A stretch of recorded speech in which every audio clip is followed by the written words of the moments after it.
Welcome to Perspectives in Mobile, the news podcast from the Mobile Ecosystem Forum. Join us discussing the world of telecommunications, technology, and mobile innovations. From Florence, Ricardo Amati. Conversational AI is becoming part of everyday life, from customer support to mobile apps. But with real-world risks, in a recent case, OpenAI faces a wrongful death lawsuit after a man allegedly killed his mother and then himself, fueled by conversation with ChatGPT. The family claims the AI validated his delusions instead of discouraging them, deepening his mental decline. This is the first known murder-suicide linked to AI interactions. AI should handle vulnerable users and high-risk situations. At the same time, messaging on mobile devices is changing how brands communicate. People expect fast, helpful, and human-like conversation through SMS, RCS, WhatsApp, and in-app chat. Brands must design conversation intentionally, ensuring they guide users effectively and prevent frustration, errors, and risk situations as the very sad one I just mentioned. Welcome to Perspectives, the Math Podcast series exploring technology strategy and human experience. Today, we are joined by Pooja Kashyap, evangelist at Conversive and a conversational AI storyteller. Thank you, Pooja, for joining. Thank you, Ricardo. It's been a pleasure. In this episode, we'll ask Pooja questions such as which customer conversation should never be left to chance or default automation. How does the intent emotion action framework guide critical mobile interactions? What is the smallest helpful next step in a conversation for a small screen and short attention span? We also cover emotional arcs, multi-channel continuity, AI guardrails, and the future of autonomous agents in mobile messaging. The idea is to offer practical insights for brands and tech leaders. What conversation, Pooja, must you decide, not leave to chance? Let's start for that. For mobile-first brands, for example, can you give some practical example of conversation should never be left to automation defaults or random workloads? So I believe this is one of the most super important questions as of now. When we talk about automations, we can say that not every call we would be doing automating every call, because the number one rule should be never automate the moments when someone is anxious or confused. And on mobile, especially, these moments are like everywhere. For instance, during password resets or during delivery updates when the package is late, or payment failures, or onboarding when the users are still deciding whether your app is worth their time or not. And even in healthcare, when someone said, let's say, inquiring about the vaccine they'd like to get. So these are like kind of make or break moments when it comes to mobile first brands. So this reminds me of an episode which happened last month with me. I was in a different city for some office work. So I had an important meeting at 10 a.m. in the office, and so I booked a cab via cab hailing app for about 9:40 a.m. And Sure. just about 9:37 a.m., I received a notification that my ride has been cancelled. I immediately opened the app to find another cab, and then I noticed that the fare has jumped from 180 rupees to 350 rupees. And the standard bot reply was, looking for a ride, or would you like to book another cab? So there was no explanation why it was cancelled in the first place. There was no accountability. That's a Yeah. perfect example. We happens many times with many apps. It's something that and it's frustrating. It's yeah, yeah. So what they should have done? They should have exactly told me what had happened, give me priority rebooking, or protected me from surge pricing. but nothing of that sort happened. So this is, I believe, is a make or break moment where for a customer, like I'm late, I'm frustrated, I'm about to pay double. So they would have at this point of time, human handoff would have helped. They would have liked to speak with. They would have said that, would you like to speak with our support team or not? And this has instead of me switching to a competitor's app, but the moment trust is broken and the human is not in the loop, I think most of the users will go away right at the moment. So the moral of the story is, you cannot leave the important conversations to chance. When emotions are running high and the stakes are real, these are the moments where little intentions go a long way, because without it, you're almost guaranteed to lose people. Right. Yeah.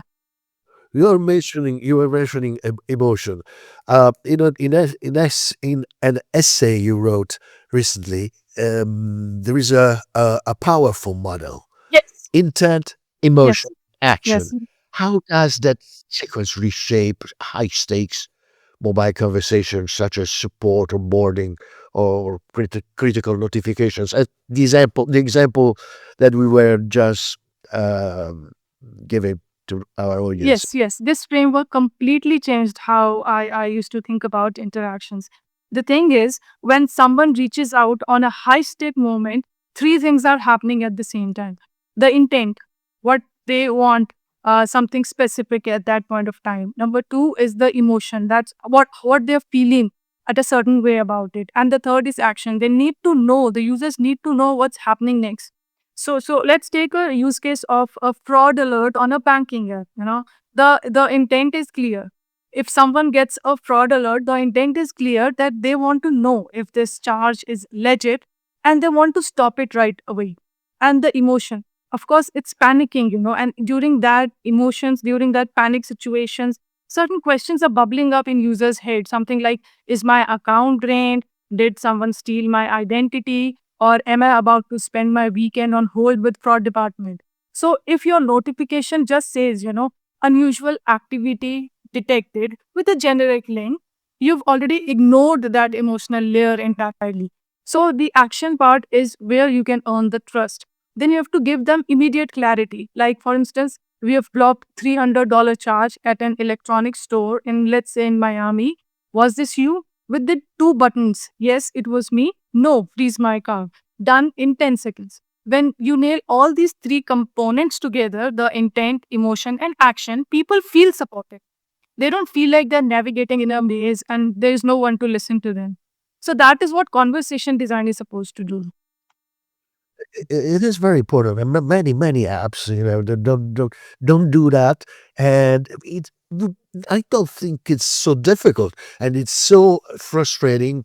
I mean, sometimes I just drop the app for things like that because it's really nerving.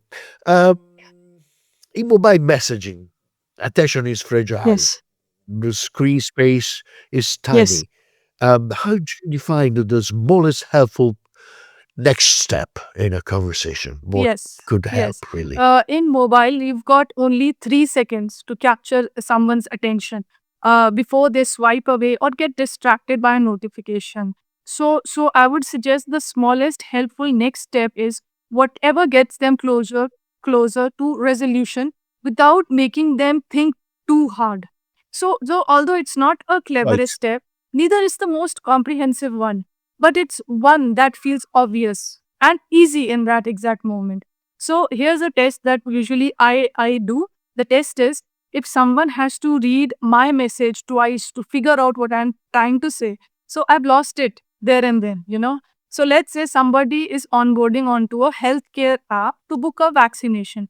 So instead of dumping all the information to the user, let's say the name, address, insurance, medical history, the allergies, you just need to ask one thing: which vaccine are you looking for? That's it. And from there, we need to start guiding them step by step. You know, one tap and done. You don't need to make them Very clear. jump. It's very clear. It should be Yes. easy. But why it's so? Is there resistance, or maybe I don't know, the people that um, design apps are they don't think about it. These nerds, they don't think about normal people. Why?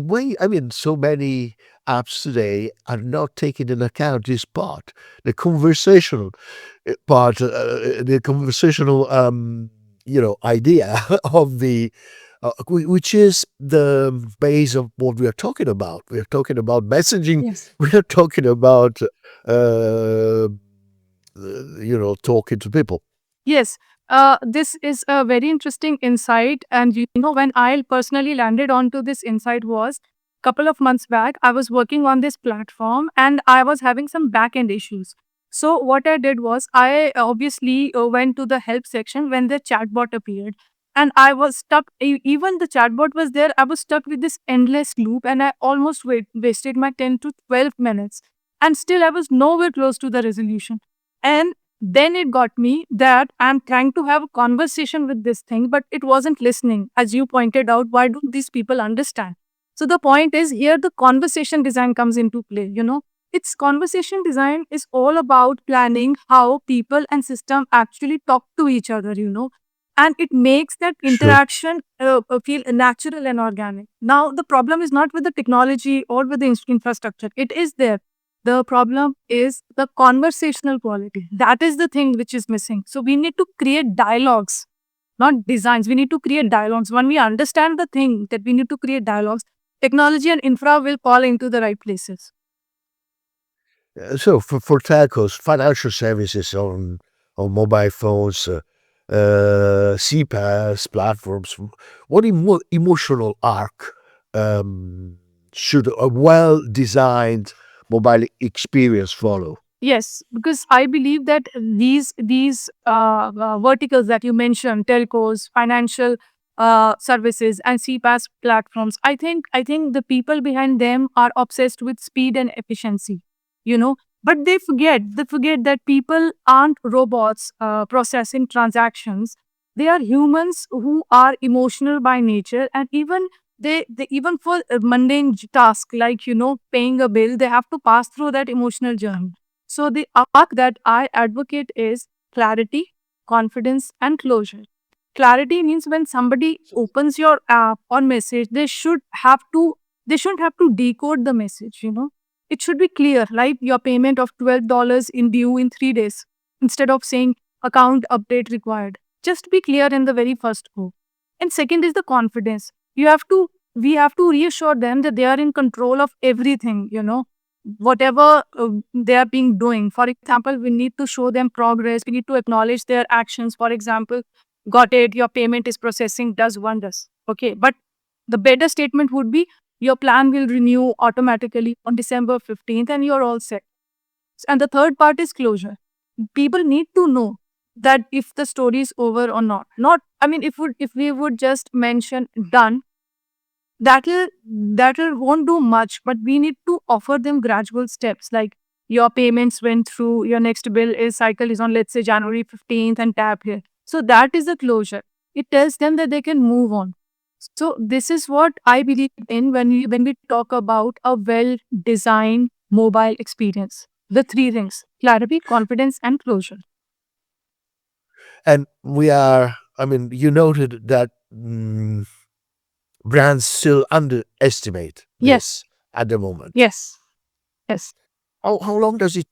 How long would it take to be more, in this arc of situations that you mentioned? How I mean, shouldn't take much time. Yes, as long as this podcast will reach to them, I'm sure they'll understand. Yeah, it's right. Um, let's talk about CPaaS. We were mentioning CPaaS. Many CPaaS are still competing on throughput and price. What do you see the biggest strategic opportunity to differentiate through conversational quality, not infrastructure? Just your take on the Yes, conversation. yes. Most of the CPaaS Right. players that I see in the market, they are competing on speed and price. and it will only go so far because there'll be some or the other player in the market with cheaper or faster rates. All right. So I believe the real competition, the real opportunity would be in making conversation themselves better. So where the biggest opportunity I see in this would be contextual intelligence, which means helping brands send messages that feel relevant and timely and not just generic and spammy. For example, the CPaaS platforms, they deliver messages today. They don't help the brands to figure out, what to say and when to say. But if these players, they help companies send messages that feel relevant and useful, then they'll morph from being a vendor to a strategic partner. For example, let's say consider a fraud alert that clearly explained what happened, not just suspicious activity detected. But we noticed, let's say, $500 charge in another country that doesn't match your usual spending. Was this you? So that's the conversation design baked into the infrastructure. Clarity is key, isn't Yes, it? Sometimes you have this kind of messages like, yeah, something wrong. So what is wrong? yes, Tell me, right? yes, Or at least give you an yes, idea. Um, RCS, okay, the new yes. thing. Telcos are a bit shy, but it's happening. It's happening already. It is it just. I mean, we say a richer message, right? Yes. With a video, with many things inside. Is it enough? Could be more interesting RCS from your point of view as a conversational expert. Okay, so RCS is my favorite topic. So as you said, RCS is full of buttons and images and carousels and all that good stuff. But there is a subtlety behind it. Just because you can make it richer doesn't mean you should. You know, I have seen brands cramming up all those videos and images and everything into one message, and then it becomes very, very overwhelming. So I believe a true, very well designed RCS journey should be progressive disclosure. It means showing people exactly what they want and when they need. Otherwise, it will feel natural and uncluttered. I'll give you two use cases. They are like my personal use cases. So Sure. in my inbox, messaging inbox, currently I have rich messages from a home decor brand, and the format is RCS. And a single message has about three or four images to it. And then there is big subheading which says big saving alert with like four lines of text underneath. Then again there is another subheading which says hurry sales end on 15th of December. Then again with three lines of text. And in the end, it's mentioned explore options. It is like when I see this message, I feel it's totally saturated with text and images. Right now, I'll give you another Absolutely. use case. Last month, I had to fly to another city for some office work. So, a day before my flight, I received an RCS message from a cab service about a pick and drop facility. And when I landed at the airport, again received the message, and this time it had only three things. Number one, there was just one image, no carousel. And number two, it had a text consist of three short lines: get your cab, offer both intercity and intracity services, and pay after trip completion, and book now button.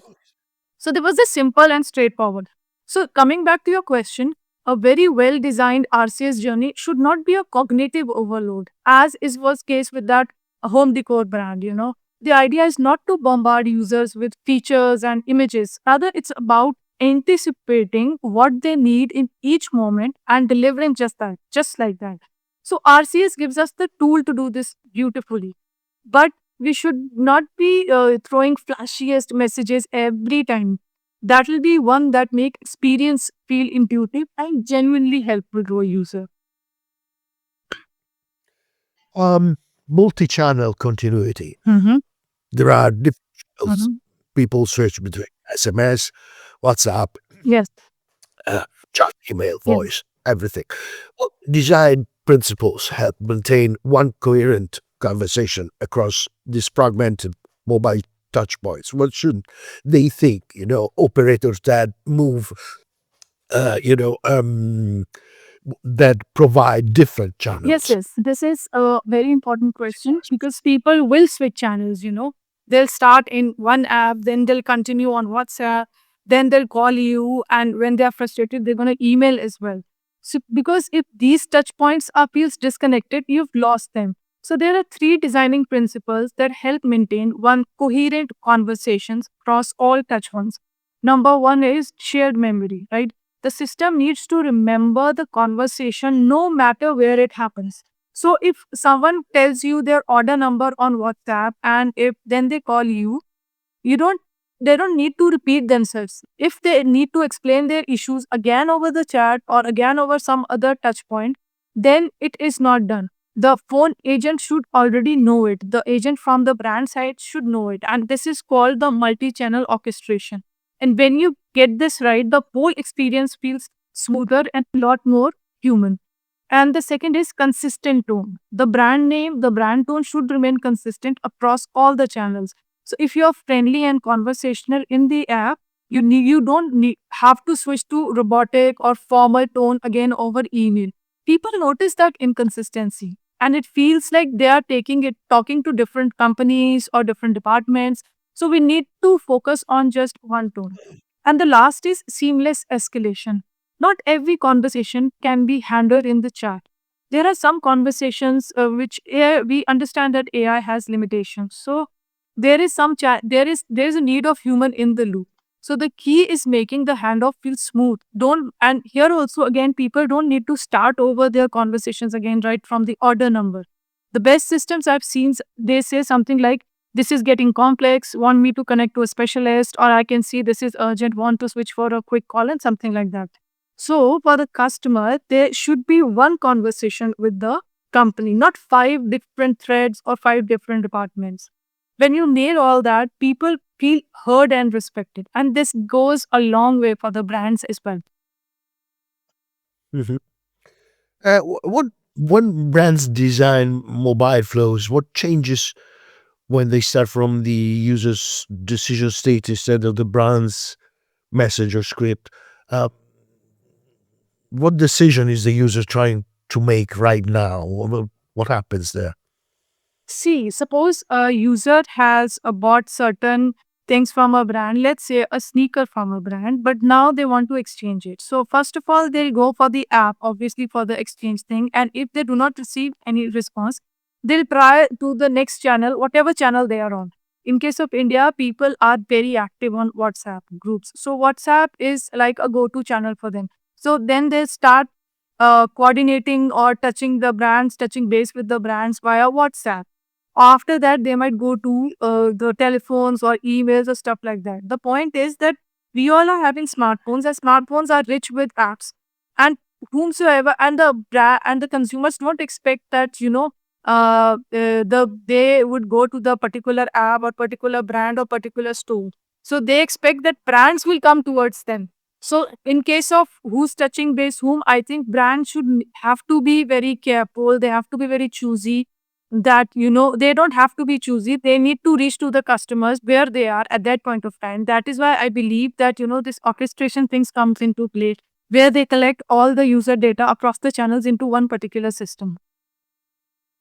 Mhm. And you teach telco leaders and operators in the mobile ecosystem when to end a conversation. Where should a conversation end? Um, should be decided before, or it depends, or should be left to what happens during the conversation. I don't know. What's your what's your take there? I think closure is equally important, if I can use that word, and it is one of those things that sounds simple, but changes everything once we start applying to it. We give like so much attention to the trigger points of the customers when they touch the brands. For example, we start with mind mapping, we start with all those customer journeys, which starts from how they landed onto the brand's page. We give so much attention to all those things. Similarly, I believe we need to give equal weightage or to how conversation wraps up and how it makes customer feel at the end. If the thing is, if Mm. conversation doesn't have a clear end point, people might feel unsure and they're wondering, am I done? Should I need to do something else? Is this work? And on mobile, I believe we already said that attention is scarce. So ambiguity kills experience. So if we talk about mobile commerce first, imagine someone just bought a pair of shoes and the transaction says done. Great. But the conversation shouldn't stop at order confirmed. That sounds really abrupt. Instead, the ending should be in a breadcrumb format, something like your shoes will arrive by Friday. We will text you when they ship. Enjoy. So if we write these kinds of closure or endings, as you say, then it sets up expectations for the next touch point. So I believe there is no ending or closure. There is you just creating a touch point for the next conversations, which might help in services. Yeah, that's very, very interesting. Finally, and for the MEF members, for leaders of the mobile ecosystems, app designers, telco CEOs, or CPaaS founders, entrepreneurs of the mobile ecosystem, what foundational decisions should they make, let's say, to be up to par in the next 3 to 5 years, when the shift toward autonomous agents and richer mobile experience will be everywhere?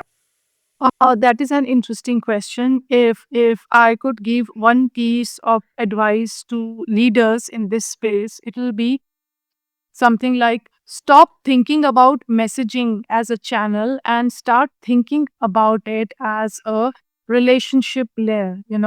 The companies that will treat messages as an email 2.0, they need to reevaluate its positioning because messaging isn't about broadcasting, right? It's about dialogue. In the coming times, when we'll have so many agentic platforms in the picture, it will be more about dialogues, the interactions which is going on, and each dialogue, each customer journey would be unique. So it will be about the systems that can understand the context and respond intelligently over time. And again, as I said, I'm a huge follower and advocate of conversation design, and that's why I'm saying it can only be achieved by conversation design. So the people behind the scenes needs to understand that dialogues, they need to understand the dialogue, not only the user experience, and accordingly build systems that can maintain context cross interactions. Another thing that come to my mind is companies should invest in training their teams to think about quality of conversations, not just the volume of messages sent. The companies that understand how to design good conversation, even with agents, will dominate. I'll give you a concrete example. For example, a CPaaS platform that just deliver messages is competing with 50 others on the price. But a CPaaS platform that helps brands design better onboarding flows and smart support conversation, that will become a strategic partner in the long run. And the same logic applies to telcos and mobile entrepreneurs as well. So your customers don't want faster data or cheaper messages. They want better experiences and conversations that respect their time and anticipate their needs. So, my advice is design for dialogues and not for delivery. I really like your take because it's the human side that sometimes is left apart. And, Yes, we're talking about conversation, yes, something that which is typical. But I mean, it's a human thing. yes, yes, It's not, we should remember yes. that. And that concludes our conversation with Pooja Kashyap, from designing conversation that guide users to anticipating where interaction foil. Pooja has shared practical advice for making mobile messaging smarter, safer, and more human. Thank you for joining for this very interesting conversation, Pooja. And thank you for listening to Perspectives. Join us the next time for more insights from leaders shaping technology and user experience. one conversation at a time. From Riccardo Marti, thank you for listening and good luck with your work. Thank you. Thanks for listening to Perspectives in Mobile. Join us next as we explore telecoms, technology, and mobile innovations. Stay tuned, stay connected, and let's unlock the mobile potential together.